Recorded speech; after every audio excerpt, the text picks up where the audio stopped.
just get into the factory, we can see the chairs that have been changed. Firstly, let me just contact. If you could ask, maybe we go over to the dorms now, but if you could ask, if there's any way we can just go to that one place. We don't need a factory tour, we just want to see her. This is Keith Bredge reporting in Western China.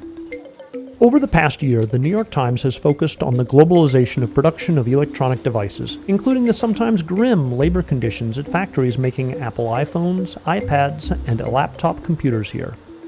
After publishing reports about harsh and sometimes unsafe environments, we began to hear about a response from Apple, as well as its contractors, and efforts to improve working and living conditions for employees. We also heard that Hewlett-Packard might already be following better practices that could be a model for others in the electronics industry. We decided to come check if there were any real changes. We began our trip in the city of Chongqing in southwestern China at two factories, a very new model factory run by a company called Quanta and an older factory managed by a company called Foxconn, which has been in the news in the past year over harsh working conditions. Both factories are making computers exclusively for Hewlett-Packard. And the question is, if Hewlett-Packard can manage to improve working conditions, can the rest of the industry also do so? Companies like Apple and Hewlett-Packard don't own these factories. They contract with factory owners to have their products made. But as some of the largest customers in the world, they have significant influence over how the factories are run. We're trying to change, and again, it is not perfect. HP executive Tony Proffitt showed us around. There's one big change immediately evident. HP's new business model brings the factory to the workers.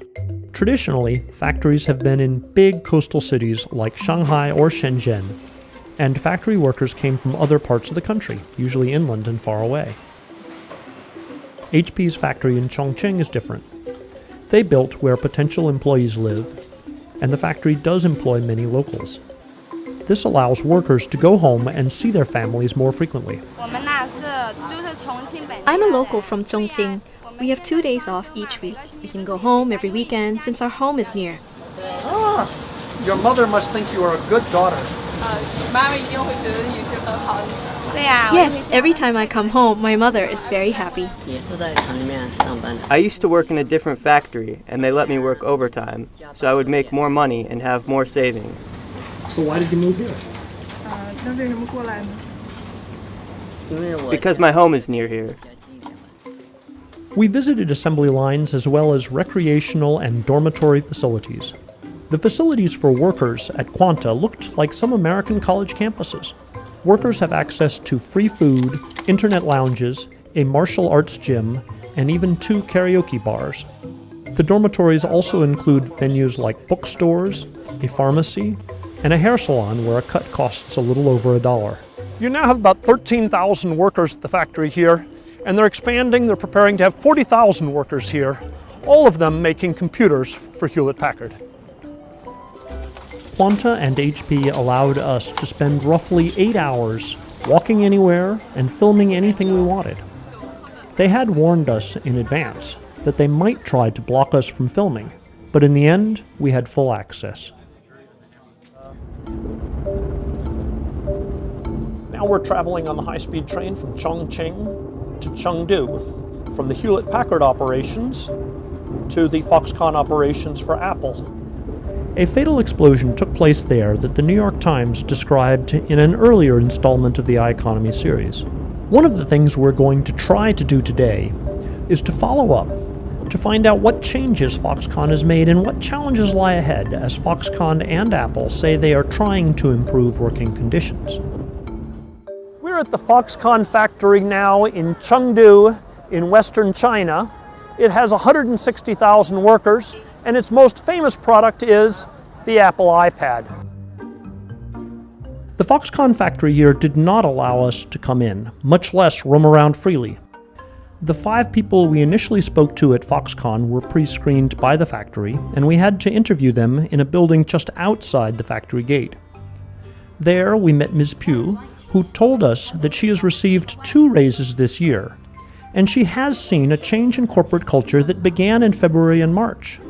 Ms. Pugh told us about improved safety conditions, and she told us how the plastic stool on which she used to sit all day had been replaced with a chair with a very low back, and then with a second chair with a full height back that actually provided some support. I used to sit with my back straight all the time. When there weren't many things to do, I could not lean back or rest. But now I can. Yes, there have been changes this year. There are lots of training programs aimed at improving workers' professional skills and work ethic. Ms. Pugh then offered to show us her dormitory.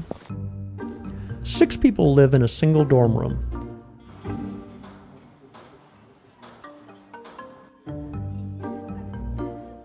We noticed the balcony door and the window were both jammed wide open when we visited Ms. Pugh's room, and nobody had been able to push them closed. You can't make 160,000 people happy all the time, perhaps even most of the time. But the question is whether you can treat them with a standard of decency that would meet an impartial outside observer's sense of what's right. Despite our best efforts, the company would not let us into the factory even to see Ms. Pugh's new chair. So we left the factory and dorms and discreetly returned after nightfall to an area of eateries near the dorms. We wanted to meet people without being visibly shadowed by company minders and government security personnel. In the course of reporting this story, my colleagues and I spoke with more than 70 Foxconn employees, one at a time, in Chengdu over the course of a month, to get a sense of what has changed. Foxconn is more humane than other companies in terms of company culture or the cafeteria and so on. It is more disciplined and stable. It doesn't matter if it is the annual leave or Lunar New Year, there is always welfare for the employees. As an ex-soldier and employee at Foxconn, Foxconn is just like home to me.